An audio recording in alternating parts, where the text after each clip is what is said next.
The House of Mystery presents Inside Writing, the radio show where authors discuss their writing process in all genres. Okay, welcome back. You're in the House of Mystery again, and of course we're on KCAA 106.5 FM, Los Angeles. I'm Al Warren. Now, this is the interview part of the show, and today we have a returning guest, one that's written some amazing books and very good history involved in this. Mark Shaw, thank you for being here. Hey, thank you, Al. So, Mark, now you've had, I guess, about 3 books kind of aimed toward or centered around the JFK assassination and kind of what went on with Dorothy Kilgallen. Maybe remind the listeners exactly who Dorothy was, and also talk about why you started writing about her. Well, it's interesting. Actually, I've had 4 that have touched on the assassination. The first one led to the other 3, so maybe we'll mention it because it was not intended to do so. There was a famous lawyer, you may realize, and some of your audience will, Melvin Belli, who was a bigger-than-life lawyer. You know, we don't have too many of those anymore, but back in the latter part of the and in middle to the latter part of the 20th century, you know, we had F. Lee Bailey, and we had Racehorse Haynes, and we had, you know, Melvin Belli, and all these great lawyers that were bigger than life. Well, Belli was one of them. He was in San Francisco. I happened to know him in the 1980s. I practiced law a little bit then and was in his building. We got to know each other, and Belli was famous as the King of Torts. He won all these big awards with suing pharmaceutical companies and all of that. But I knew him more as a personal injury lawyer, really, one who demonstrative evidence in the courtroom and all of that. But Belli's main client at the time, it really interested me, and I knew him, and so I started working on a biography of Belli. And so as I did that, I started learning more about him. His main client was Mickey Cohen, the Los Angeles gangster, and I found out, of course, as many know, that he was Jack Ruby's attorney for Ruby's trial in Dallas in 1964, March of '64. So I worked on the Belli biography, and I'll go back in a minute to one clue that came up about Kilgallen while I was doing that. But I got to wondering if somebody could take a look at the JFK assassination from a completely different viewpoint, and that was to look at why Bobby Kennedy wasn't killed instead of why JFK was. And that kind of came from my days as a criminal defense lawyer looking at motive and everything else. And Belli, being involved with the mafia, really kind of clued me in that something like that might be possible. So I wrote the book, Melvin Belli, King of the Courtroom, and then I wrote a book called The Poisoned Patriarch about Joe Kennedy and Kennedy's fixing the 1960 election, and, of course, his connection then to some of the mobsters who helped them win that election, and the double cross that went on, and all of this, and I started to kind of nail down who I felt may very well have orchestrated the JFK assassination. But there was one quote during the Belli research. I'm a curious guy like you are, Al, and one of Belli's close friends said to me, well, Belli knew Dorothy Kilgallen. And I said, well, what? He was on What's My Line, which was this famous quiz show that Dorothy Kilgallen was mostly known for. It was an intellectual show out of New York, a live show. They guessed people's unusual occupations, selling dynamite or owned a nudist colony or something like that. And so I said, was he on that show? He said, no, Mark, you don't know anything about her. She was a syndicated columnist to 200 newspapers across the country with her Voice of Broadway column, which was about Broadway and crime and current events and all of that. She had a radio show listened to by 1 million people in New York City every day. And she covered many of the major trials of the 20th century. The Dr. Sam Shepard case, which became The Fugitive with Harrison Ford. She did the Lindbergh baby kidnapping case, and she covered the Jack Ruby trial. And I said, well, that's pretty amazing. I had no idea. And he said, well, one thing when she died, Melvin Belli said to me, this is Ruby's attorney, said to me, they've killed Dorothy, now they'll go after Jack Ruby. They've killed Dorothy, now they'll go after Jack Ruby. And what Belli was alluding to was the fact that Kilgallen launched an 18-month investigation into the JFK assassination, and just before she was about to, including go to the Jack Ruby trial and interviewing him and everything, she was just about to expose her evidence, which would have named names and all of that, when she was found dead in her Manhattan apartment on November 8th, 1965. And so, that really made me wonder about what happened to Dorothy Kilgallen, and that launched my research into her, which led to the bestseller, The Reporter Who Knew Too Much About Dorothy, and then the most recent book, Denial of Justice, which came out about a year and a half ago, a follow-up book, and then a third book that I'm working on now that we can talk about. So that's how I landed onto Dorothy Kilgallen, basically all because of one quote that I heard from this guy who knew Melvin Belli very well. Wow, you just never know what will change you, what changes your direction, Yeah, I think so. And, like a lot of other people who have learned about Dorothy, I was just amazed at the kind of reporter she was. Just recently, I gave a presentation in Dallas in November of last year on Denial of Justice and Dorothy Kilgallen, and it was about a 2-hour lecture with questions and everything. These people in Dallas were so interested in Dorothy and all of that, and it was interesting because they videotaped the presentation. And of all things, they put it up on YouTube, of course, and it got a few thousand views, and we were so happy. And then the library got in touch with me and said, Mark, we don't know what happened, but it's taken off. And all at once, instead of 10,000 views, there were 100,000, and then 200, and then 300, and 400. And I think my wife told me as of yesterday there's more than 600,000 views of that presentation. People can go into YouTube and find it, Denial of Justice, my name, and Dorothy's name. And it really let me know that so many people have felt like that, and what they've said is they felt educated by Dorothy, that she came up with the most plausible, credible explanations for what happened back in 1965. And now the most important thing there is something that you do and I do, and that's look for primary sources of somebody who can actually say that they witnessed something. Well, unlike me, who wrote about the JFK assassination in the first couple books, and all of the other authors out there, we weren't there. But Dorothy Kilgallen was in the front row at the Jack Ruby trial. She interviewed him twice, as I said, and then for 18 months she looked into the assassination. On the DorothyKilgallenStory.org, people can see all of the columns she wrote about the assassination, interviews about her, including with Joe Tonahill, Ruby's co-counsel. I mean, the prima facie evidence is there, and that's the reason that people are so interested in what happened to Dorothy. And I'm just very proud of the fact that for whatever reason, people found that video and found the books and things like that, because for so many years, 50-some years, she was just basically buried after she died.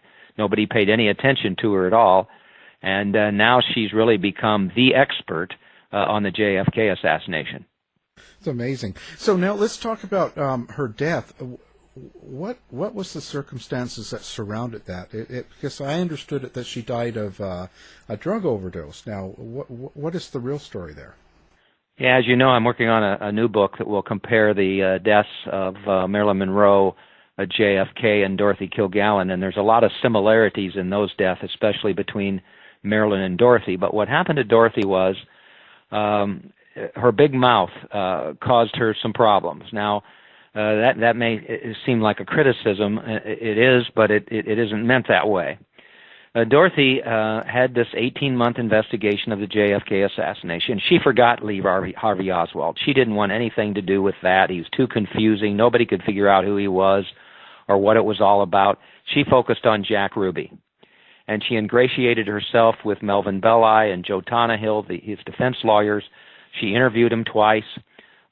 She kept notes from the front row. She listened to the Ruby trial testimony, which I exposed in Denial of Justice about Ruby's actions before he killed Oswald, which show without any question a plot to kill the president. He admits in a phone call he was going to be there when Oswald was transferred. The police helped him get into the basement where Oswald was. He made like a reporter to do that. He watched the assassination in Daily Plaza from the Dallas Morning News. Dorothy saw and heard all of that evidence, and so she put it into her columns. The first one was, the Oswald file must not close, and then she went on from there. So she interviews Ruby, and then she goes to New Orleans, where she investigated Carlos Marcello, who was, in her opinion, the most logical person to have orchestrated the JFK assassination because of Joe Kennedy fixing the '60 election and appointing Bobby Kennedy Attorney General. Bobby went off after all those guys in a double cross because Joe had sworn that if they helped them win the '60 election, they'd leave those guys alone. And in 1965 or 1963, Kilgallen figured out that Marcello's back was against the wall, and she did what I did, which was to say, why wasn't Bobby Kennedy killed instead of Jack Kennedy?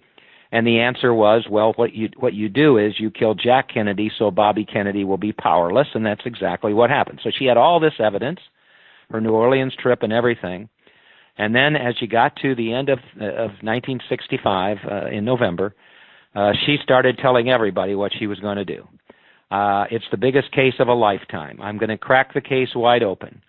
To a hairdresser, and the interviews are up on the DorothyKilgallenStory.org. If the wrong people knew what I know about the JFK assassination, it would cost me my life. She told the other hairdresser, I'm afraid for my life and my family, and I'm going to get a gun and change my will. So Dorothy went ahead and just announced to the world what she was going to do, and unfortunately the wrong people, those threatened by what she was going to put in this book she was writing for Random House, they just couldn't let that book happen. And I'm going to give you some new evidence in a little while as to why I'm back trying to get an investigation of her death. But to answer your question, she was found in her Manhattan townhouse. It was quite a lavish place on East 68th Street, in a bedroom she never slept in a bed she never slept in, because she had found her estranged husband there with a guest. And then she was wearing clothes, bed clothes she never wore to bed. She had on makeup she never wore to bed, and a hairpiece she never wore. She was a book she was supposedly read was upside down on her lap. No reading glasses or anything, but there was an empty bottle of Seconal sleeping pills on the bedside table. And the police, who came much later after her body was discovered earlier in the morning, they came in the middle of the afternoon, they took one look at that and decided, hey, this must be another celebrity who either committed suicide or overdosed or whatever it might be. So they decided, that that's probably what happened. There was a flawed autopsy that we can talk about that basically said that Dorothy had died of a combination of ethanol, alcohol, booze, and barbiturates, but they added to it circumstances undetermined. And another piece of evidence that I've come up with recently explains why there wasn't any investigation of her death at that particular time. Nobody stood up for Dorothy, and basically, for the most part, she disappeared for the next 50 years. How do you connect Marilyn Monroe to Kilgallen, like the death? Yeah, well, people have, and I hope people that listen to your show, and it's happened this week again, and especially with the video on YouTube going viral, I hear from people all over the world. It's amazing, Al, how many people are still alive from back then. I just interviewed a guy yesterday who knew all about the Kennedy family in the 1960s in Boston. He heard about them, and some of the things weren't very nice about the Kennedys, and he got in touch with me because of the coast-to-coast radio interview that I did a couple weeks ago. So I get tips from an awful lot of people, but many people kept saying to me, listen, Mark, there must be a connection between Marilyn Monroe's death and Dorothy Kilgallen's death. And so one day, you probably do this too, when you get an idea, I took a napkin at a coffee shop and I started writing down all the similarities. And there were many of those. The main one, I think you probably would say, would be the fact that both women died very conveniently. after they were going to expose information about powerful people. Now, we just talked about what Kilgallen did, but also Marilyn Monroe. I was able to, and I'm getting more evidence all the time of this whole situation with regard to Marilyn and the Kennedys. There's no secret that she and JFK had an affair, and then Bobby Kennedy took up from that when JFK dumped her, and she basically told an awful lot of people just before she died that she was going to tell the media about those relationships. She was going to talk about some of the things that both Kennedys told her that might have to do with national security and other things like that. And so, Marilyn didn't keep her mouth shut. She went ahead and let the wrong people know that she was going to expose some of the things that would have destroyed those characters, would have destroyed the presidency. Joe Kennedy always had the idea, as I found, that he would create a Kennedy dynasty. He couldn't be president because he had kind of appeased Adolf Hitler when he was ambassador to Britain. And when he came back, he said, "Well, if I can't be president, then I'll use my money and my power, and I'll, get my sons in the White House." Joe Kennedy Jr. was to be the one, but he died in the war. So next up was JFK, and then with delusions of grandeur, Joe thought it will be JFK, then it will be Robert Kennedy, and then it will be Ted Kennedy. Well, if you've got a beautiful blonde, sexy woman who slept with both of those sons, and she's about to expose the nasty details of all that, you just can't let it happen. So both women, I think, felt like they were invincible, especially Dorothy. She was such a, the New York Post called her the most powerful female voice in America. So she thought she was so powerful that nobody could touch her. And I think Marilyn Monroe probably had the same feeling as well. So I'm working my way through Marilyn's death. She and Dorothy were very good friends. In fact, Dorothy wrote some columns about her and her, supposed affairs and things like that. And what really made me connect into what Dorothy had written about Marilyn were 2 or 3 columns after Marilyn died. And I won't go through them all, but basically she talked about some question marks that she had about the death scene at when Marilyn died, some other aspects of what happened the night before Marilyn died. But her last comment was, sleep well, sweet girl. You have left more than a legacy than most. If all you ever left was a handful of photographs of one of the loveliest women who ever walked the face of the earth, that would be enough. And the real story hasn't been told about your death, not by a long shot. So, Al, that was a real clue. And what I've done is, and what I'm doing is I'm looking at Marilyn Monroe's death through Dorothy Kilgallen's eyes as I looked at the JFK assassination through Dorothy's eyes. Because, again, I wasn't there, but through Dorothy's words and through her observations, through her conclusions and things, I think we'll be able to tie in both of those deaths as well as add some more information to what I had already exposed about the JFK assassination.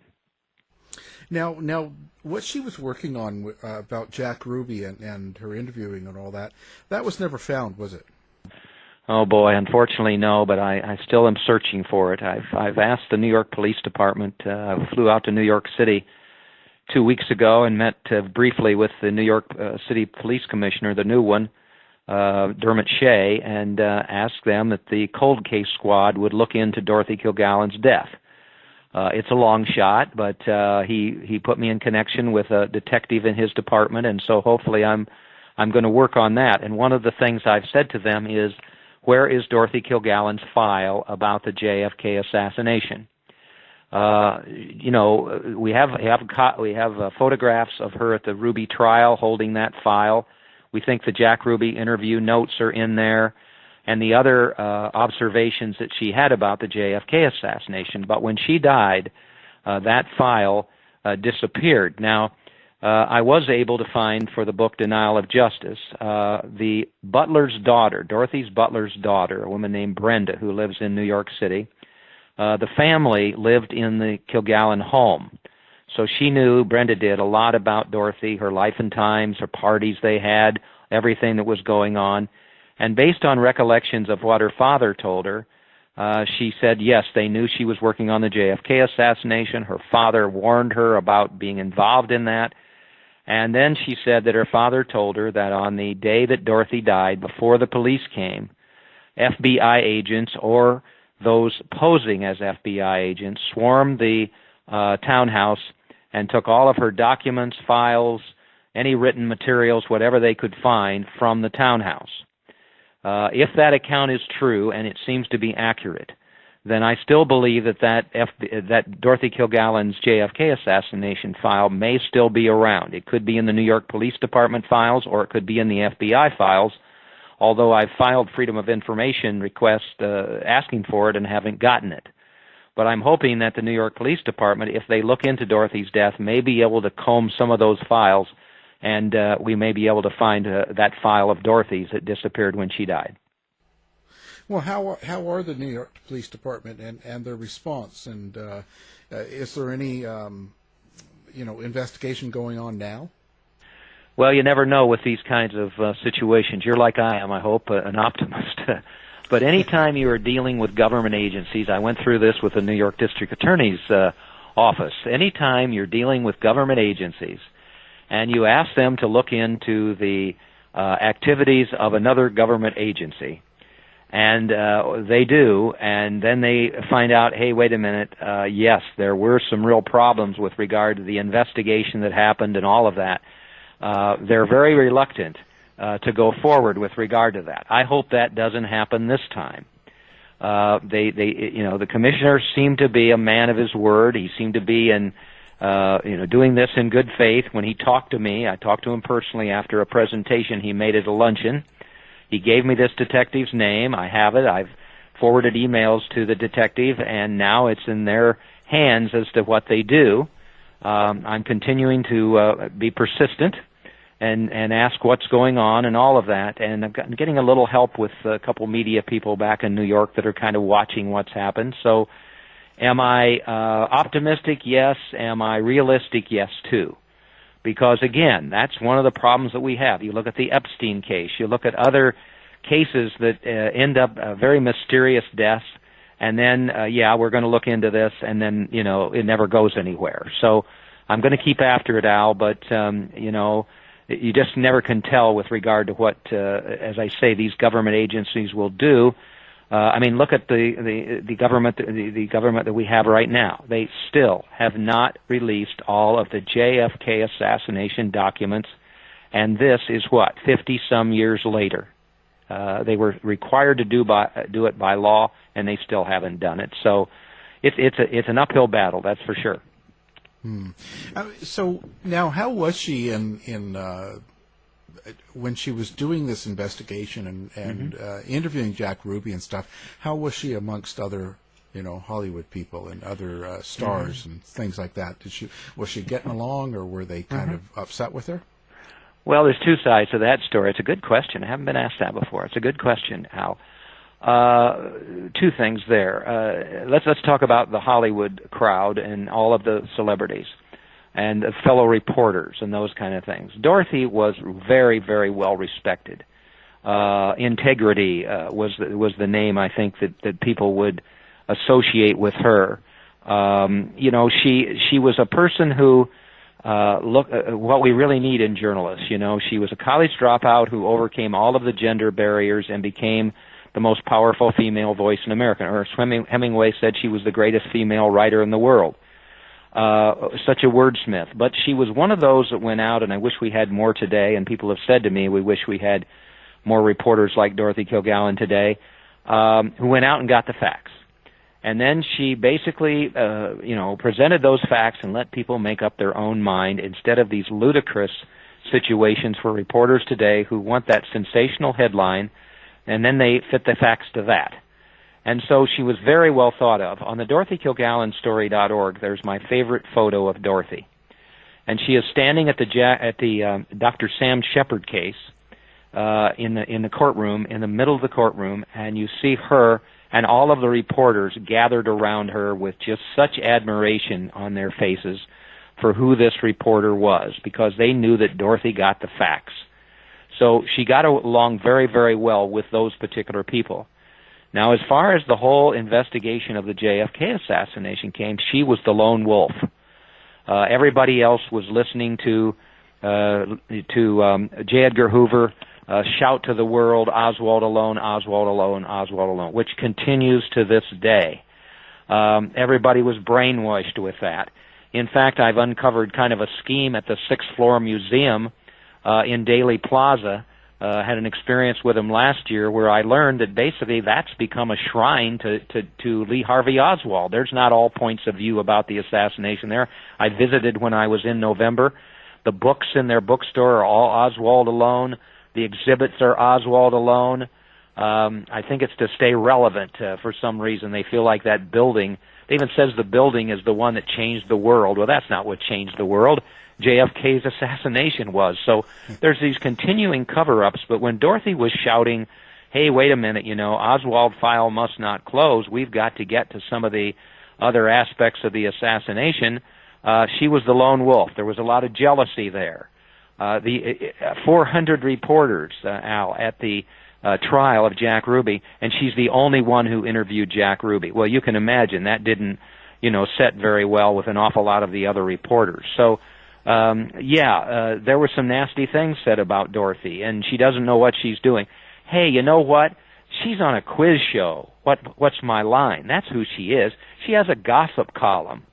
How can we, in any way give any credibility to what she's saying about the JFK assassination? Now, I think after everything that I've done with the 2 books and hopefully in the new one and the presentations that are up on YouTube and all of that, we've overcome some of that. But it's not hard to understand that that's how they first perceived Dorothy Kilgallen, that she was this gossip columnist and a panelist on a popular quiz show, and so there's just no credibility there. Why should we listen to her? Yeah. So what kind of new evidence have you come up with that you can talk about? There's 2 or 3 things that are really interesting here. Number one, I had always, and I'm a little bit apologetic for this, in both The Reporter Who Knew Too Much and Denial of Justice, I really slammed the New York Police Department because there was no investigation. And I think that was logical to do at the time, but most recently, I've been able to interview Dr. Michael Baden, who actually people will recognize as the famous forensic scientist. He was actually his name is on the Dorothy Kilgallen autopsy. And I hadn't seen that before until about 6 months ago when I happened to look at that autopsy again. I found it at the National Archives. It had never been published before, and it's in Denial of Justice. And basically what it shows is that, what they decided was death of a combination of alcohol and seconal, circumstances undetermined. And that meant to me that there was a mystery about what happened to Kilgallen's death. But the New York Medical Examiner's Office, the medical examiner, who, by the way, was a junior medical examiner, just like the one who performed the autopsy on Marilyn Monroe, Thomas Noguchi, not the main medical examiner, just kind of the inexperienced one, had said to the press that Dorothy died accidentally. Well, I talked to Baden, and I showed him the certificate of death, which, by the way, right off the bat was completely wrong. They called her Dorothy Kilgallen Calmer, which was her husband's name. She never went by that name. They misspelled Kilgallen with 2 L's in the beginning, and they had her birth date wrong in there. And I confronted Baden with that, and he agreed that that was a mess. And I said, it just seems to me like that since they put mysterious circumstances undetermined regarding her death, that Dr. Luke, this junior medical examiner, should have never told the media that Dorothy died accidentally because they didn't know. And he agreed with that. And so that made me realize that there was a real problem with regard to the fact that, whatever happened with the police, they were just told that, she died accidentally. So I went back to my notes for both books, and in The Reporter Who Knew Too Much, I first had found a quote from Detective John Doyle, who was the first detective on the scene at Dorothy's death on November 8, 1965. And he came there, and he handled some questioning of Dorothy's husband, which turned out to be untrue, what he was told. But there was a quote by him. He said, all I got from the medical examiner's office was a slip of paper saying, death due to visceral congestion, circumstances undetermined, no more detailed report than that. If there was any cover-up on this whatsoever, it would have been down at the medical examiner's office. They never went into detail. Had explained to me that there was an overly amount of barbiturates in her system, then I probably would have dug a little deeper. There was no indication at all there was anything out of the ordinary. And so when Doyle got the idea that she died accidentally, he just said, hey, okay, fine, that's the result. Why should we investigate? There's no homicide here or anything. We should, let's let it go. And that's what he did. He didn't know that 3 years later, of course, there was a toxicologist, and I have, primary sources talking about this, who had kept some of Dorothy's bodily functions and went ahead and retested them and found that there were 3 barbiturates in her system, not only seconal, but Tulinol and phenobarbital. And this is what Doyle is talking about, that, in fact, there were 3 barbiturates. If he had known that, he would have investigated. So in the new book that I'm talking about, Collateral Damage, it's called, that hopefully will be out of the first of next year, I'm going to not exactly apologize, but I'm going to say that I believe that the blame for no investigation really lands in the lap of those people at the medical examiner's office, especially Dr. Luke, who gave the media the wrong information that she had died accidentally, and that's where it ended. Wow, that's just crazy. Now there's a second one. There's a second answer to what you said, if you don't mind my telling you. Oh, sure. No, go ahead. Because this one's more important, I think, maybe than that. You've covered stories, Al, and you always think that there's a hole someplace, that you wish you knew something you didn't know. And this happened to me because I could never figure out exactly what happened just before Dorothy died. How did those people who were threatened by Dorothy, and the logical ones were J. Edgar Hoover, who she knew had covered up the JFK assassination along with the Warren Commission and all that.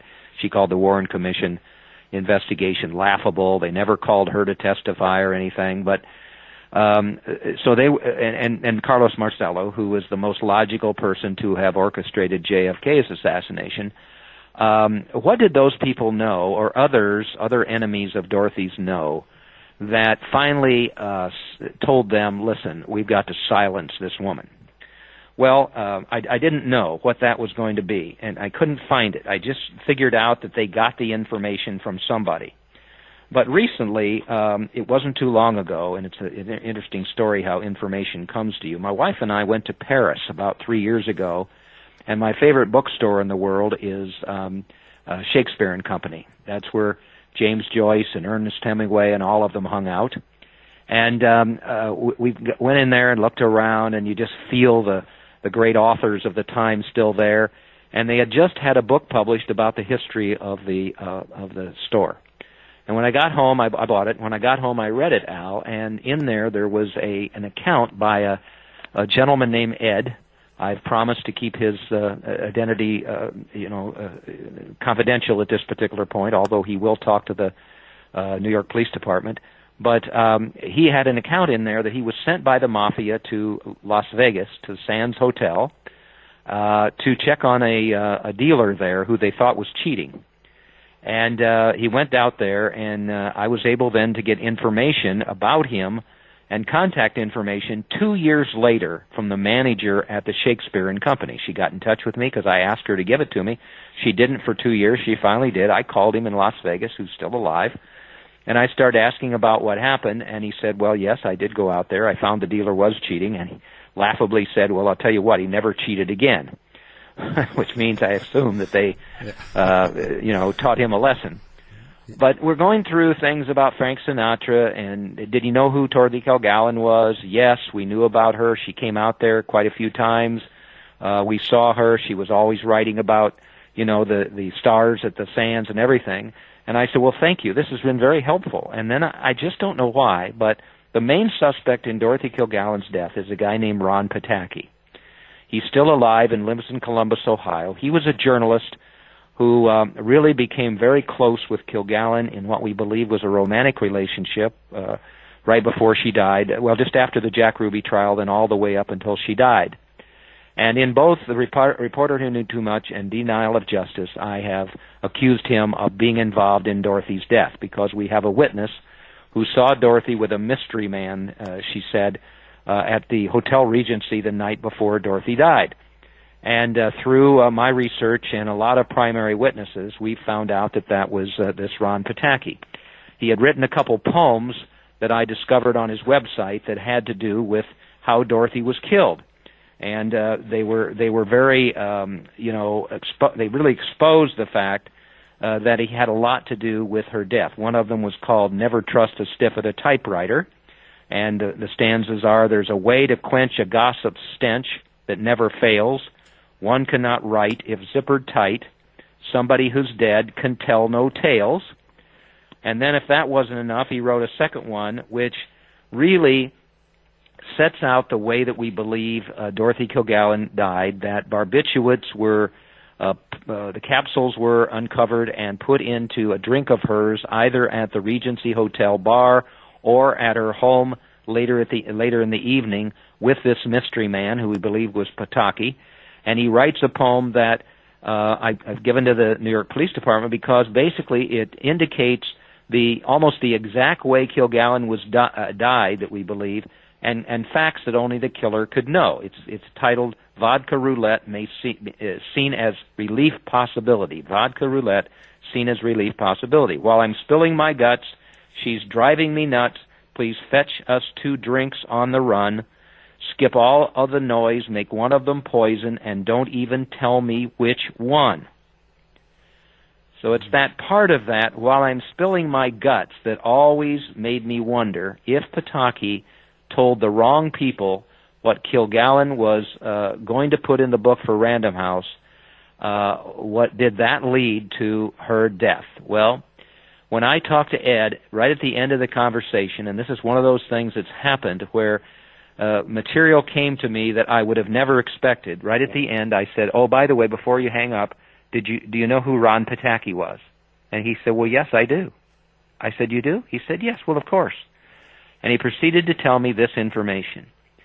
He said, what we knew was that Pataki was very close to Dorothy Kilgallen, and we believed at least that she really trusted him, that they had a romantic affair and everything. And we found out that Ron Pataki got in trouble, some sort of trouble, during the final months of 1968, to September, October of 65, before Kilgallen died. And we understood that some of the wrong people's,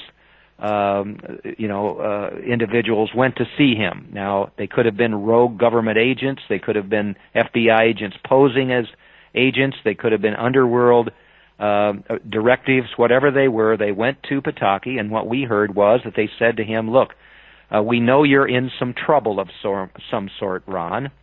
They didn't tell us exactly what that was, but we believe it may have been gambling debts or whatever, because Ron Pataki had a lot of financial problems.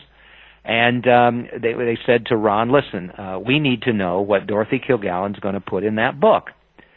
And Pataki, being in trouble, went to Dorothy, we believe, and found out things that he didn't know, along with things he already knew about what she was going to put in the new book, which had to do with the cover-up by Hoover, Marcello, Giancana, other things that she had found out about the JFK assassination, and she shared them with Pataki. And we believe then that Pataki went back to these people and told them what Dorothy was going to put in that book. And it really gives me a chill, Al, when I tell you what the last words were that this Ed said to me. He said, "You know, Mark, when Pataki gave that information about what Dorothy was going to put in the book to the wrong people, she was dead." And that's exactly what happened. It was about a month later that Kilgallen was found dead. So I've gotten that information, and that kind of fills that hole in, and I'll put that in the new book. I gave it in that presentation that people can watch on YouTube at Dallas on denial of justice, and it kind of fills in another part of the puzzle in terms of what's going on. Now, you may say to me, Mark, listen, Ron Pataki, have you talked to him? What's going on with Ron Pataki? And I always say, well, I've been straight with him since the beginning. I interviewed him 3 times for the reporter who knew too much, 1 more for denial of justice. Many times he would give me statements about Dorothy and different things that happened that were inconsistent. He told me the poems were just humorous. They had nothing to do with Dorothy, but if you read them, that doesn't seem, to be true. And I just, as a matter of fact, felt like I finally wanted to get back in touch with him.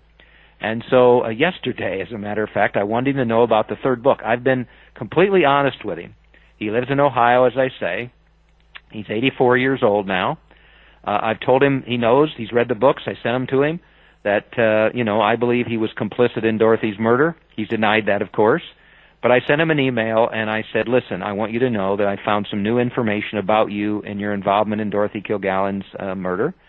I want to be able to ask you to interview you again so that you can give your side of the story. So this morning, I got a part of a 1-sentence reply from Ron, because I told him I wanted to find out was the truth, and I really can't say over the air exactly what it was, but it basically said something about the fact that I was a pissant and I wouldn't know the truth if somebody peed on my leg, something like that. Wasn't very nice. I think that this is still another indication of Ron's having a guilty conscience all these years, because every bit of evidence points to him being involved with Dorothy's death. The last time I interviewed him, Al, I think you'd find this interesting. At the end, I said, Ron, you know what happened back then, and I know what happened back then, what you were involved with and what you did and everything. I said, I think Dorothy really loved you. And, you may have even really cared for her. And I said, why don't you come clean about this and tell us what happened back then? Because, I've been able to put together what I believe is the most plausible information about what happened, all of the evidence and everything, but you were there. You know what happened. Why don't you come clean with me? And Al, there was about more than a minute of silence, and I thought he was going to do that. And finally he said, I've talked to you enough, and he hung up. And I've let first the New York District Attorney's Office and now the New York Police Department know that I believe if they investigate Dorothy's death and they get a couple detectives in a room with Ron Pataki, I think he'll tell what happened. I think he wants to. I think this, I'm not going to take what he said to me personally in this email he sent. I think it's an indication, though, that it's still bothering him. And so he wants to blame me for all the problems and for my uncovering all this evidence about him. Hell, he knows that there were 600,000 views, I let him know, of this presentation on YouTube. And in every presentation I talk about that he's a murderer and he's going to get away with murder. Why hasn't he sued me? Because the last place he wants to be is in a courtroom. And he never will sue me. I wish he would, but he never will, because the last place he would want to be would be in a courtroom. And I'm going to keep after him. And I'm going to keep after the authorities to investigate him, because people might say, listening to the program, Al, who gives a damn about this? Who cares about the JFK assassination anymore? Well, distortions of history, like at the 6th floor museum in Dallas that thousands of people go in and view, that's distortions of history. It shouldn't happen. Dorothy Kilgallen was the victim of a homicide in 1965. It doesn't matter if she died yesterday, 5 days ago, 5 years, or 50 years ago. She has the rights of a victim of a homicide, and it's the same with Marilyn Monroe, who died in 1962. So, we want to pass over these things, but they have to do with history, and we have to do with the rights of victims, and that's why I keep going in terms of trying to find the truth about all of this. Pretty amazing. What was Pataki's? Do you think it was on his own volition, that he killed her? Well, I'd like to think that he didn't. I'd like to think that he didn't realize that when he let the wrong people know whoever had contacted him, these rogue agents or underworld directives, whoever, that they were going to kill her. I'd like to think that he thought they were going to scare her. And you know, if that was the case, then he ought to come clean about that. You know, no prosecutor in the world is going to try to put him in jail for explaining what happened back then. And I think if he came clean about that, it would take care of that guilty conscience he has, and also let us know exactly what happened back then. But you know, Pataki is the kind of guy who, you know, I believe would have thought that he was just trying to get out of trouble. I asked a woman, interviewed a woman, and that's in denial of justice in L.A., who knew him in the 90s, who said she didn't think Ron was capable of murder unless he was compromised and had to do so. Right after Pataki, we believe, gave the wrong people that information about Dorothy, she was scared. And I believe that it was intentional. She woke up one morning, Al, and her youngest son, Kerry, who she had taken to the White House, and JFK had made a big fuss about letters he brought from the third grade class and things like that. That's one of the reasons that Dorothy took JFK's death personally and launched this big investigation, of because the way he treated treated Kerry. She woke up one morning terrified because the morning papers, there was a photograph of Kerry running across Central Park by himself with the nanny someplace close. And it scared her because she knew what? She knew somebody was following Kerry. And I think that was an indication to Dorothy, stop what you're doing. Don't write that damn book. Stop this investigation and all of that. And it scared her. But again, Dorothy thought she was invincible, that nobody could touch her, and she wasn't about to give up her investigation, so she went forward. Unfortunately, as a reporter, she died in the line of duty, this patriot who gave up her life for trying to find the truth. But I think they did try to warn her as to what happened, and I think maybe that Pataki, in his own mind, probably thinks still to this day that he never intended, when he told the wrong people what she was going to put in the book, he never intended that they would go ahead and harm her, silence her. But, of course, the whole matter of the poems then comes back into play, because especially the poem about the poison and the barbiturates and the bartender and all of that give you the indication that he must have known something about how she died. So that's a real conflict with regard to what I talk about, where it may have been unintentional, that he didn't really know that she was going to be killed. How is her family now? She had a couple of kids. Like, have they dealt with this, or what do they say about it, or are they involved? Well, it's, again, a great question, Al. You really prepared, and I appreciate it. Dorothy Kilgallen had 3 children. The oldest was Richard, then Jill was the middle one, and then Carrie. And people say, why didn't did anybody stand up for Dorothy Kilgallen when she died in 1965? She had no record of any alcohol abuse. There wasn't any indication of any drug problems except for taking sleeping pills at times. Why didn't they speak up? Well, the reason was this, and this is what the butler's daughter, Brenda, told me.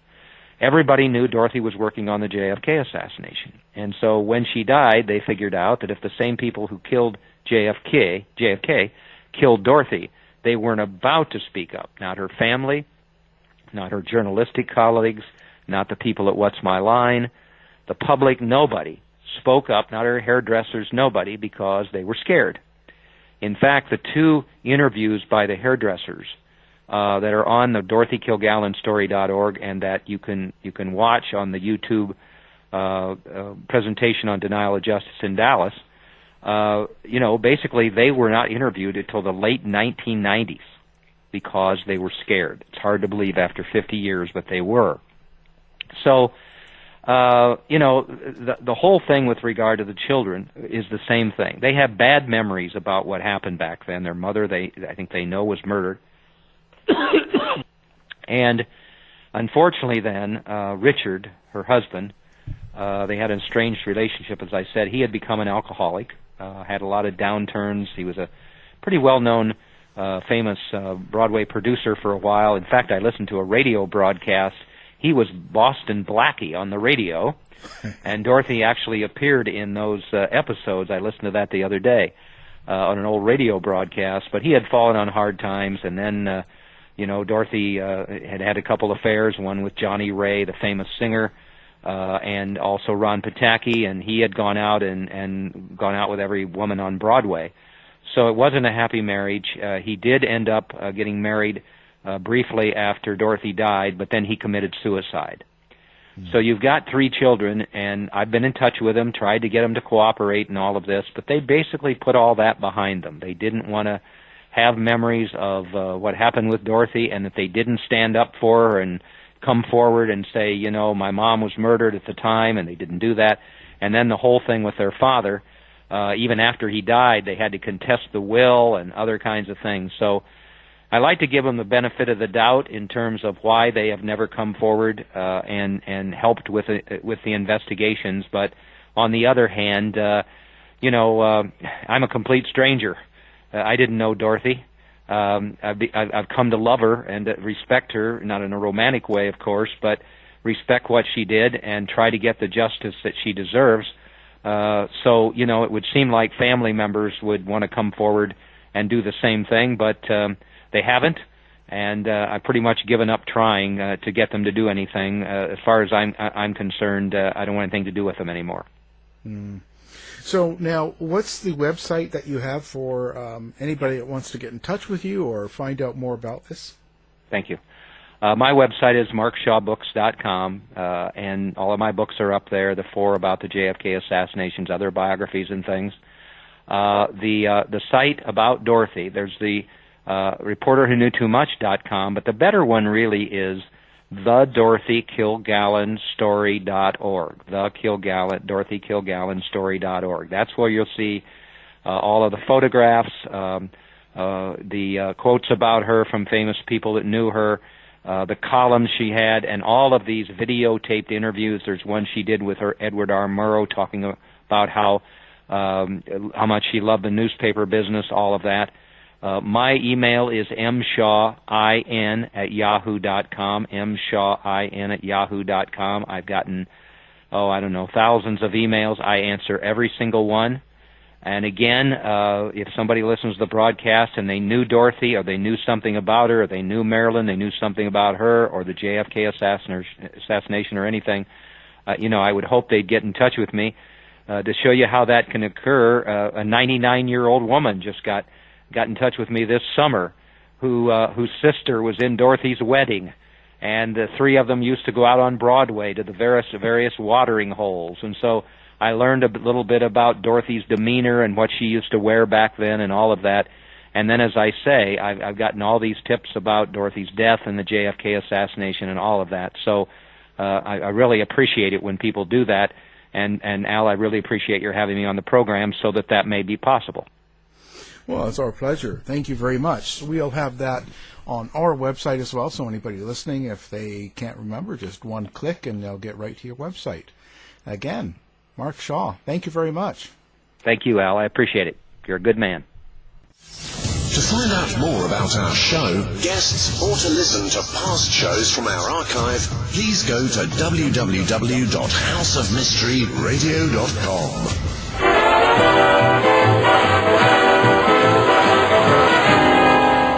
Has been completed. The end! By George, he's got it! It is the end! I'll see you. If you're lying to me, I'll be back. This has been a production of Something Weird Media.